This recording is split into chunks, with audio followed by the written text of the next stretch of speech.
Hello everyone, नमस्ते। तो कल हमने pre history and proto history शुरू किया था, जिसमें मैंने आपको प्री हिस्ट्री और हिस्ट्री के बीच में डिफरेंस बताया था। दूसरी चीज़ जो हमने डिस्कस करी थी वो इंडिया के जोग्राफिकल फीचर्स डिस्कस करे थे जो इंडिया की हिस्ट्री में इम्पॉर्टेंट माने जा सकते हैं। हमने डिस्कस करा कि इंडिया को 3 नामों से जाना जाता था और क्यों। हमने कुछ इम्पॉर्टेंट पासेस डिस्कस करे और ऑफ कोर्स हमने हिस्ट्री के हिसाब से इंडिया के क्या 6 जोग्राफिकल डिविजन्स हैं उनके बारे में डिस्कस किया।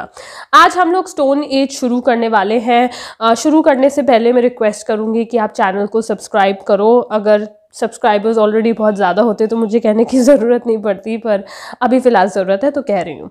ठीक है, तो आज हम लोग शुरू करेंगे स्टोन एज। तो स्टोन एज से पहले मैं कुछ इंट्रोडक्शन देना चाहती हूँ ऐसे पीरियड का जहाँ पे मैन इंडिया या फिर कहीं पे भी सीन पे आ गया था। तो पहली चीज़ जो आपको पता होनी चाहिए वो ये है कि अर्थ जो हमारी है, ठीक है, जो हमारी अर्थ है वो अराउंड 4000 मिलियन ईयर्स ओल्ड है। ठीक है, यानी कि अर्थ जो पहले था वो एक बहुत ज़्यादा गर्म गैसेस का गोला था और धीरे धीरे ये गैसेस का जो गोला था ये इसका टेम्परेचर गिरने लगा। टेम्परेचर गिरने की वजह से जो अर्थ की सतह है जो पहले पूरी तरह से गैशियस थी ये सॉलिडिफाई होने लगी, है ना। तो ये सॉलिडिफाई होने लगी, इसकी वजह से एक क्रस्ट बन गया सरफेस पे। और आप जानते हो कि जो पूरा जो अर्थ है वो 3 हिस्सों में डिवाइडेड है। अगर हम सतह से अर्थ के बीचों बीच तक जाएं, आपको पता है पहली चीज़ आती है क्रस्ट, दूसरी चीज़ होती है मैंटल और तीसरी जो होती है वो होती है कोर। और आपको अभी भी मालूम होगा जो अर्थ का जो कोर है वो अभी भी लिक्विड और गैशियस स्टेट में है ना। पर हमें बेसिकली अर्थ की सतह के बारे में पढ़ना है और वो सतह होती है क्रस्ट। ठीक है, तो पूरी जो अर्थ की जो हिस्ट्री है, यानी कि अर्थ गैस का गोला थी शुरुआत में और धीरे धीरे करके फिर वो सॉलिडिफाई होने लगी, टेम्परेचर गिर गया। तो उस पूरी हिस्ट्री को 4 स्टेजेस में बांटा जाता है। ठीक है, अब हमें इन बाकी की पहली 3 स्टेजेस से कोई फ़र्क नहीं पड़ता, हमें बेसिकली चौथी स्टेज से फ़र्क पड़ता है और वो चौथी स्टेज है क्वाटर्नरी स्टेज, है ना। क्वाटर्नरी स्टेज वो स्टेज है जब अर्थ का जो क्रस्ट है वो ऑलमोस्ट सॉलिडिफाई हो गया था। अर्थ का क्रस्ट जब सॉलिडिफाई हुआ, इस पूरी स्टेज को भी हम 2 डिविजन्स में बांट सकते हैं। ठीक है, पहली जो स्टेज है वो है प्लेस्टोसीन स्टेज और जो अभी जो सबसे रीसेंट चल रही है वो है होलोसीन। ठीक है, तो प्लेस्टोसीन अगर आपसे पूछा जाए तो इसको हम बोल सकते हैं कि अगर अभी हम 2020 में है तो 2020 से अराउंड 1 लाख या फिर 10,000 साल पहले तक का जो टाइम पीरियड है वो प्लेस्टोसीन पीरियड माना जाता है। ठीक है, तो 2020 से अगर हम लोग 1 लाख साल पीछे चले जाएं और 1 लाख साल से लेके 10,000 साल तक अगर हम पीछे चले जाएं तो वो जो पूरा टाइम पीरियड होगा वो प्लेस्टोसीन पीरियड होगा। जो दूसरी स्टेज होती है वो होलोसीन है, जो अभी चल रहा है। वो अभी यानी प्रेजेंट से अगर हम 10,000 साल पीछे चले जाएं तो उससे लेके अभी तक की जो स्टेज है वो है होलोसीन स्टेज। ठीक है, अब होलोसीन स्टेज में जो सबसे बड़ा डेवलपमेंट था वो ऑफ कोर्स था मैन।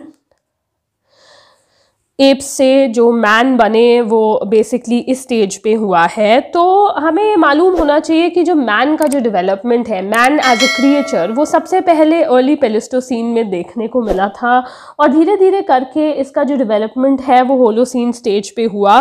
तो हम लोग ये मान सकते हैं कि जो मैन है, जो सबसे पुराना आदमी इंसान होता है, वो एक्चुअली में अफ्रीका में मिला था। तो अफ्रीका में जो भी आर्कियोलॉजिकल रिमेन्स हैं उससे हमें मालूम पड़ा कि अफ्रीका में ही सबसे पहला इंसान मिला था और ये हुआ था 2.6 मिलियन ईयर्स अगो।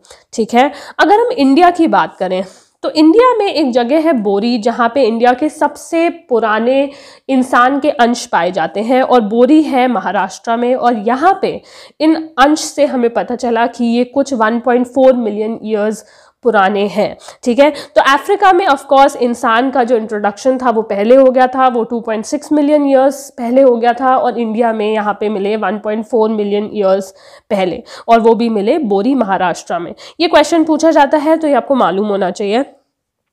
तो अब इंसान इंडिया में आ चुके हैं, उनके सेटलमेंट सिस्टम, उनका लाइफ कैसी थी, ये सब आप लोग देखेंगे। और इन इस एज को कहते हैं स्टोन एज।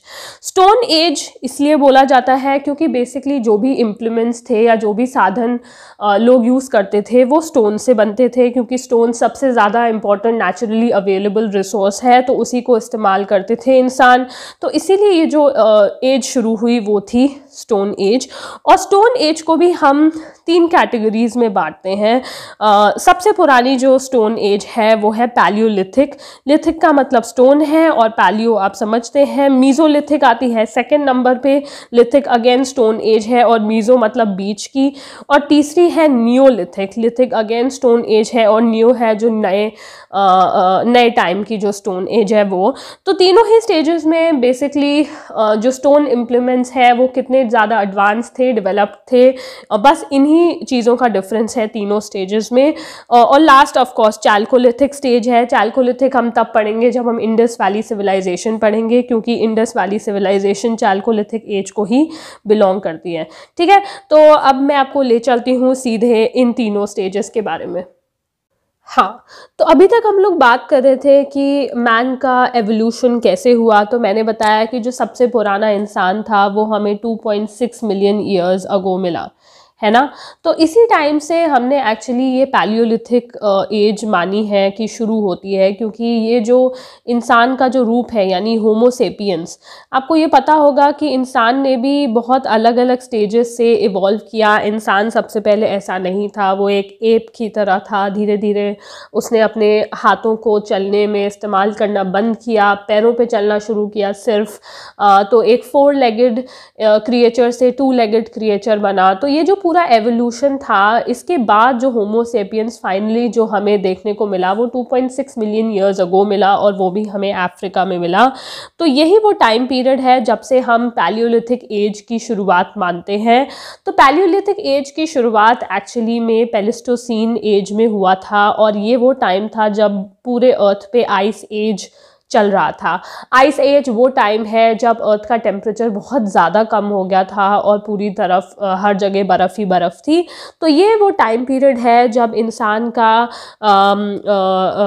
टाइम शुरू हुआ, और इसे पैलियोलिथिक एज बोलते हैं। और पैलियोलिथिक एक्चुअली 2 वर्ड्स के मिलने से बना है, 2 ग्रीक शब्दों से। तो 2 जो ग्रीक शब्द हैं वो है पैलियो और लिथिक।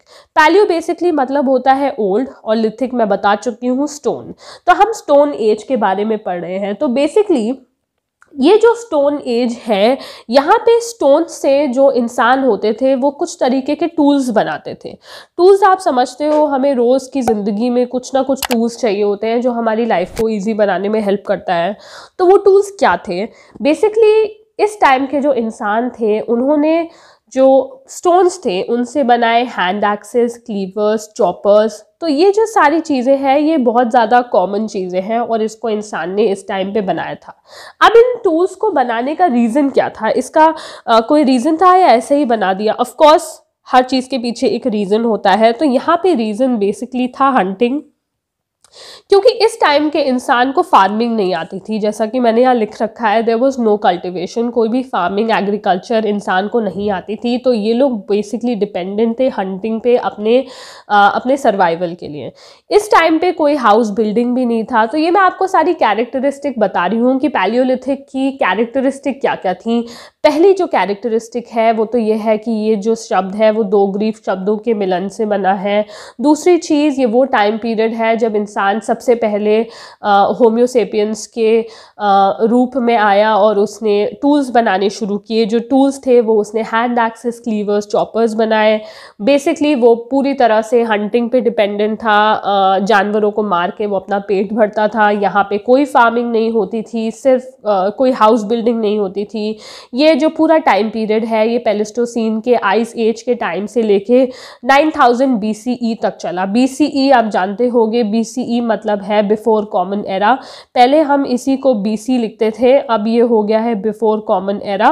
तो ये आपको मालूम होना चाहिए। तो ये पूरा इस टाइम तक चला, यानी कि आप इसे एक तरीके से कह सकते हो कि 2.6 मिलियन ईयर्स अगो से लेके 9000 BCE तक के हम लोग टाइम के बारे में बात करें। अब जो स्टोन यहाँ पे यूज़ किया जाता था वो स्टोन हार्ड स्टोन था और ये स्टोन की क्वालिटी थी क्वार्ट्ज़ाइट। तो क्वार्ट्ज़ाइट ऐसा स्टोन था जिसको इस टाइम के इंसान इस्तेमाल करते थे और इसीलिए इस टाइम के जो इंसान थे उनको क्वार्ट्ज़ाइट मैन बोला जाता है। क्योंकि क्वार्ट्ज़ाइट मैन इसलिए बोला जाता है क्योंकि ये मैन क्वार्ट्ज़ाइट के टूल्स इस्तेमाल करते थे।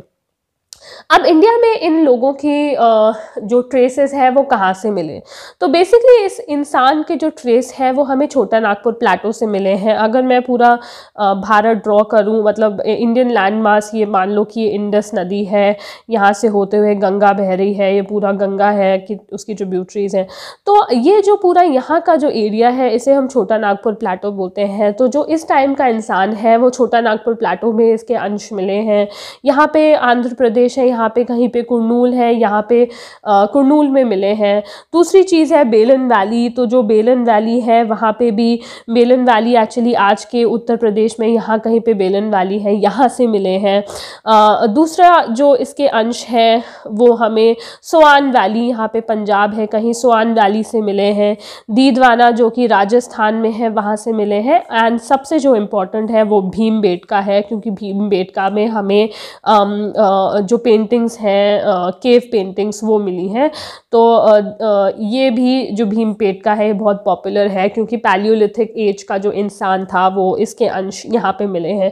तो ये सारी प्लेसेस हो गई जहाँ से हमें पैलियोलिथिक मैन के अंश मिले हैं। तो ये हो गया छोटा नागपुर प्लेटो, कुर्नूल जो आंध्र प्रदेश में है आज के, बेलन वैली उत्तर प्रदेश, मिर्ज़ापुर सीरीज़ तो आपने देखी होगी, मुझे बहुत अच्छी लगी। ऑफ कोर्स ये इसके बारे में कोई बात नहीं करनी। दूसरी चीज़ है सोआन वैली, दीदवाना और भीमबेटका, यहाँ से हमें पैलियोलिथिक एज के मैन के बारे में पता चलता है। ठीक है, अब जो दूसरी चीज़ है वो ये है कि ये जो पूरा पैलियोलिथिक एज है उसे भी 3 फेजेस में बांटा जा सकता है, डिवाइड किया जा सकता है। जो पहला पैलियोलिथिक का जो फेज़ है वो है अर्ली फेज़, जिसे हम लोग लोअर पैलियोलिथिक फेज़ भी बोलते हैं। ठीक है, लोअर और अर्ली पैलियोलिथिक फेज़ मतलब अगर पूरा पैलियोलिथिक एज ये है तो जो सबसे पुराना वाला जो एज है ये हो गया अर्ली और लोअर पैलियोलिथिक एज। बीच में आता है middle palaeolithic age. Middle palaeolithic age में फ्लेक्स बहुत ज़्यादा पॉपुलर थे। फ्लेक्स यानी कि स्क्रेपर्स, ब्यूरिंग्स वगैरह ये बहुत ज़्यादा पॉपुलर थे।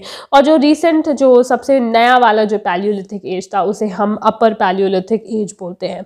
ठीक है, और लास्ट पॉइंट जो पैलियोलिथिक एज के बारे में इम्पॉर्टेंट है कि जो भी इस टाइम का इंसान था उसके कोई भी अंश अलूवियल प्लेन से नहीं मिले, है ना। तो अगर मैंने ये पूरा इंडिया बनाया है तो अलूवियल प्लेन्स यानी कि जो रिवर साइड पे, जैसे ये इंडस हो गई, ये गंगा हो गई, ब्रह्मपुत्र यहाँ आके, तो यहाँ के जो प्लेन एरियाज़ है वहाँ से इसके कोई अंश नहीं मिले हैं। मोस्टली जो भी अंश मिले हैं वो हिल्स में मिले हैं। जैसे छोटा नागपुर प्लेटो में आप जाते हो, राजमहल हिल्स है, या यूपी में हिल एरियाज़ है, या राजस्थान में जो अरावलीज़ है, ऐसे जो हिल एरियाज़ हैं मोस्टली वहाँ से ये अंश मिले हैं। ये इसलिए बोला जा रहा है क्योंकि उस टाइम के जो लोग थे वो ऑब्वियसली स्टोन्स पे डिपेंडेंट थे, राइट।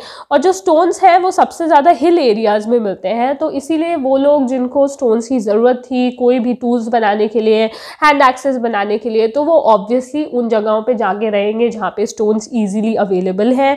तो इसीलिए अलूवियल प्लेन्स में इनके जो अंश हैं या इनके जो आर्कियोलॉजिकल रिमेन्स हैं वो बिल्कुल ही नील के बराबर मिले हैं। So they are absent in the alluvial plains. तो नेक्स्ट हम लोग पढ़ेंगे मीज़ोलिथिक एज के बारे में। तो अब हम लोग बात करते हैं मीज़ोलिथिक एज के बारे में। तो अभी मैंने बताया था कि जो पूरी पैलियोलिथिक एज है वो ऐसे टाइम पे थी जब पूरे अर्थ पे आइस एज बना हुआ था।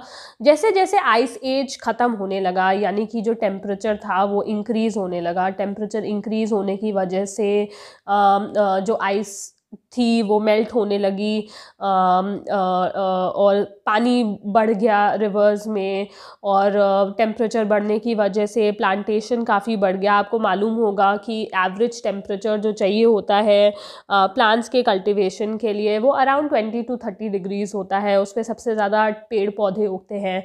तो एक तरीके से मीज़ोलिथिक जो एज है, मीज़ो का मतलब आप समझते हो, मीज़ो मतलब होता है मिडल और लिथिक मतलब स्टोन एज। तो एक तरीके से जो मीज़ोलिथिक है वो एक ट्रांजिशन फेज़ है। ठीक है, transition phase between Palaeolithic and Neolithic. तो अगर ये पैलियोलिथिक एज है और ये नियोलिथिक एज है, तो उसके बीच का जो समय है जब एक ट्रांजिशन आ रहा था, उसे हम लोग मीज़ोलिथिक एज बोलते हैं। ठीक है, तो हम मीज़ोलिथिक एज के बारे में बात करते हैं। तो मीज़ोलिथिक एज वो टाइम है जब टेम्परेचर बढ़ गया था और जो क्लाइमेट था वो काफ़ी ज़्यादा वार्म और ड्राई हो गया। इसकी वजह से जो फ्लोरा एंड फौना है, यानी कि एनिमल्स और जो प्लांट्स हैं, उनकी तादाद अर्थ में बढ़ने लगी। और इस वजह से ह्यूमन बींग्स अब सिर्फ किसी किसी जगहों पे रिस्ट्रिक्ट नहीं हो गए, बल्कि वो अलग अलग जगहों पे जाके रहने लगे, सेटल करने लगे। और ये एक इंटरमीडिएट स्टेज है बिटवीन पैलियोलिथिक और नियोलिथिक एज। ठीक है, अब यहाँ पे हंटिंग और गैदरिंग तो चल ही रही थी और फिशिंग भी चल रही थी। और मीज़ोलिथिक एज के एंड होते होते, यानी कि नियोलिथिक एज के शुरू होने से पहले, थोड़ा सा पहले, यहाँ पे एग्रीकल्चर की शुरुआत हो गई।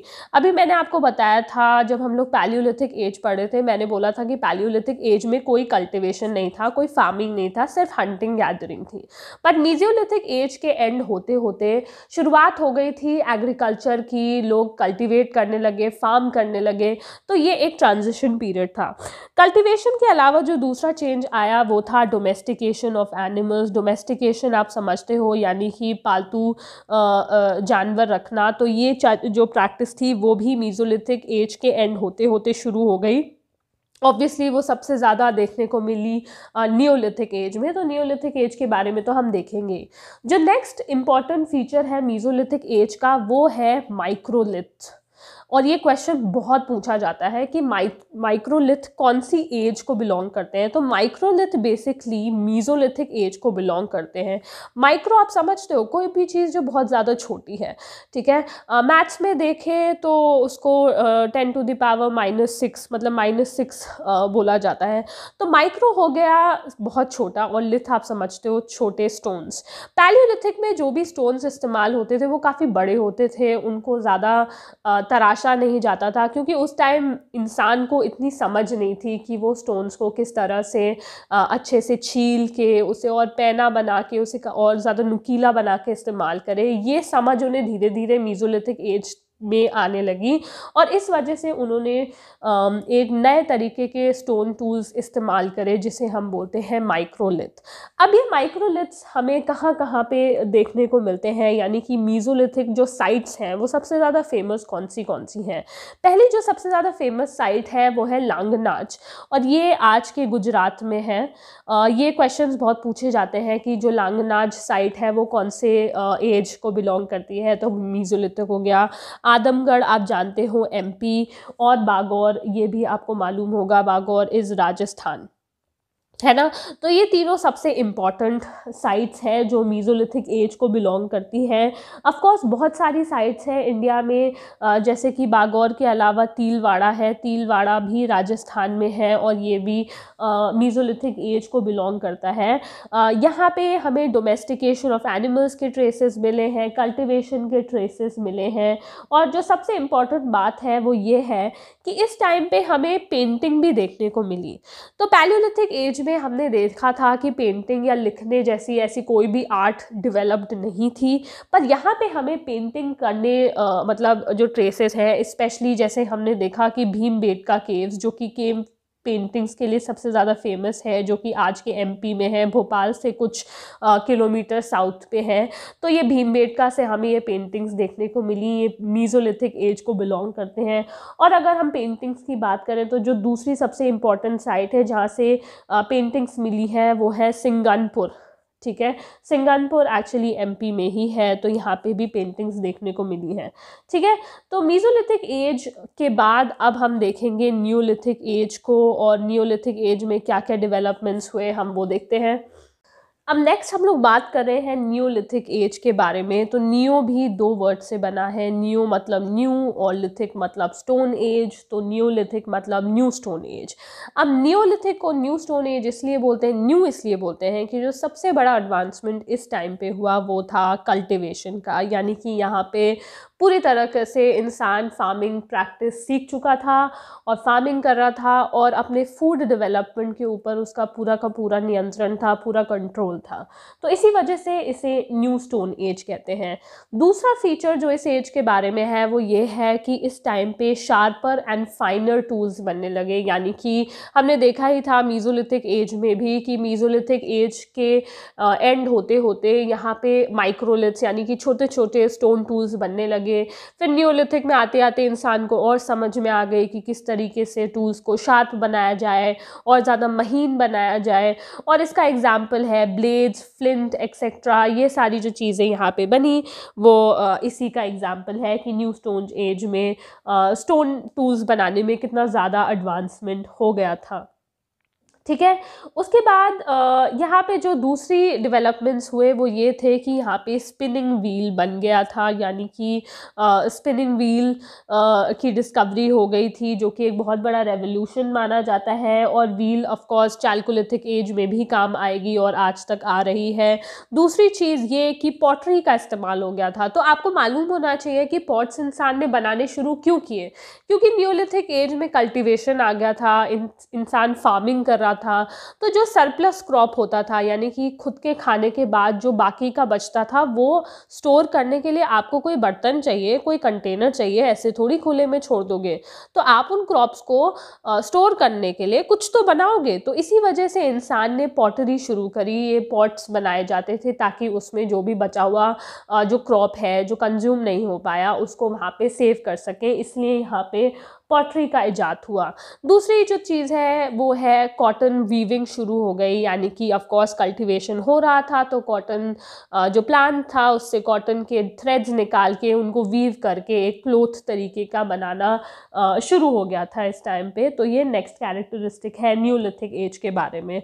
ऑफ कोर्स ग्रेनरीज वगैरह भी कुछ हद तक यहाँ पे शुरू कर दी थी। ग्रेनरीज एक स्टोर हाउस है जहाँ पे क्रॉप्स वगैरह रखे जाते हैं, स्पेशली व्हीट वगैरह रखा जाता था क्योंकि उसको सबसे ज़्यादा ग्रो किया जाता था। ठीक है, तो ये पूरा न्यूलिथिक है। अब ये तीन तो स्टोन एज थी। अब हम आते हैं चालकोलिथिक एज पे। ठीक है, स्टोन्स तो अभी तक इस्तेमाल हो ही रहे थे, इंसान स्टोन से अपने सारे टूल बनाता था, पर एक दिन इंसान को पता चला कि मेटल्स भी यूज़ किए जा सकते हैं, और इंसान ने जो सबसे पहला मेटल इस्तेमाल किया अपने टूल्स बनाने के लिए था वो था कॉपर। ठीक है, तो इस पूरे चालकोलिथिक एज को एक्चुअली में ब्रोंज एज बोलते हैं। ठीक है, ब्रोंज एक ऐसा एलॉय है जो कि टिन और कॉपर के मिक्सचर से बनता है, तो इस एज को बोलते हैं ब्रोंज एज। और इंडिया में ये प्रीडोमिनेंटली अर्बन एरिया है। अर्बन मतलब क्योंकि चालकोलिथिक एज को बिलोंग करता है इंडस वैली सिविलाइजेशन, और इंडस वैली सिविलाइजेशन आप जानते हो एक अर्बन सिविलाइजेशन है, इसलिए ये एक अर्बन एज है इंडिया के लिए। यहाँ पे व्हील का डिस्कवरी हो गया, ट्रांसपोर्टेशन, व्हील के आ जाने से ही ट्रांसपोर्टेशन, क्योंकि कार्ट्स वगैरह बनने लगे जिससे इजीली इधर से उधर चीज़ें ट्रांसफ़र की जा सकती थी। ट्रांसपोर्टेशन शुरू हो गया, ट्रेड शुरू हो गया, कॉमर्स शुरू हो गया, एक तरीके का कैपिटलिज्म शुरू हो गया जहाँ पे सरप्लस ग्रो किया जाता था, और वो जो एक्स्ट्रा क्वांटिटी थी जो कंज्यूम नहीं करते थे उसे आपस में एक्सचेंज किया जाता था, जिसे हम लोग बार्टर सिस्टम भी कहते हैं। बार्टर सिस्टम आप जानते हो, आपको 1 किलो प्याज की ज़रूरत है पर आपके पास 1 किलो टमाटर है, तो आप वो टमाटर किसी और को देके जिसके पास 1 किलो प्याज है आप उससे वो एक्सचेंज कर सकते हो। इसी सिस्टम को बार्टर सिस्टम बोलते हैं, और हमें पता है कि इंडस वैली सिविलाइजेशन में बार्टर सिस्टम ही चलता था। तो ये हो गई पूरी चालकोलिथिक एज। और हम जब चालकोलिथिक एज में जब मैं नेक्स्ट क्लास लूँगी तो वो इंडस वैली सिविलाइजेशन के ऊपर ही होगी। और last of course iron age है। आयरन एज के बारे में तो हम लोग पढ़ेंगे ही, क्योंकि आयरन एज शुरू हुई आर्यंस के आ जाने से, और इसे हम लोग वैदिक काल भी बोलते हैं इंडिया में, और वो शुरू हो गया था 1000 BCE इस टाइम पीरियड पे। ठीक है, तो आपको इन सब के टाइम पीरियड समझ में आ गए। पैलियोलिथिक एज हम बोलें तो 2.6 मिलियन ईयर्स आज से पहले से लेके कुछ 10,000 साल पहले तक पैलियोलिथिक एज। मीज़ोलिथिक एज आप मान सकते हो कि 9000 BCE से लेके कुछ 5000 BCE तक, राइट। नियोलिथिक आप मान सकते हो कुछ 5000 BCE से लेके कुछ 2700 BCE तक। चालकोलिथिक आपको पता ही है, इंडस वैली सिविलाइजेशन है। इंडस वैली सिविलाइजेशन की अलग अलग बुक्स में अलग अलग डेट्स दी हुई हैं, पर जो 12th की एनसीईआरटी है उसमें 2900 से लेके 1700 BCE दिया हुआ है, तो इसे कुछ हद तक हम सही मान सकते हैं। किसी और बुक में अगर कोई और डेट भी दी हुई है तो वो भी सही है, जैसे कुछ बुक्स में दिया हुआ है कि 2700 BCE से लेके 1800 BCE, तो वो अलग अलग वेरिएंट्स हैं, उसमें कोई सही गलत नहीं है। और आयरन एज तो आप समझते हो, आयरन जब से मिलना शुरू हुआ उसके बाद इंसान ने आयरन हमेशा से ही इस्तेमाल किया है। तो वो 1000 BCE से शुरू हुआ, जिसको हम लोग वैदिक काल भी बोलते हैं। ठीक है, तो आज हमने फिनिश कर लिया है पूरा स्टोन एज। कल मैं क्लास लूँगी इंडस वैली सिविलाइजेशन की। आई होप सब कुछ आपको क्लियर होगा। आपको अगर कोई भी डाउट हो तो कमेंट सेक्शन में मुझे बोल दो, तो मैं उसे क्लियर कर दूँगी। ठीक है, all the very best for your exams, take care, bye bye.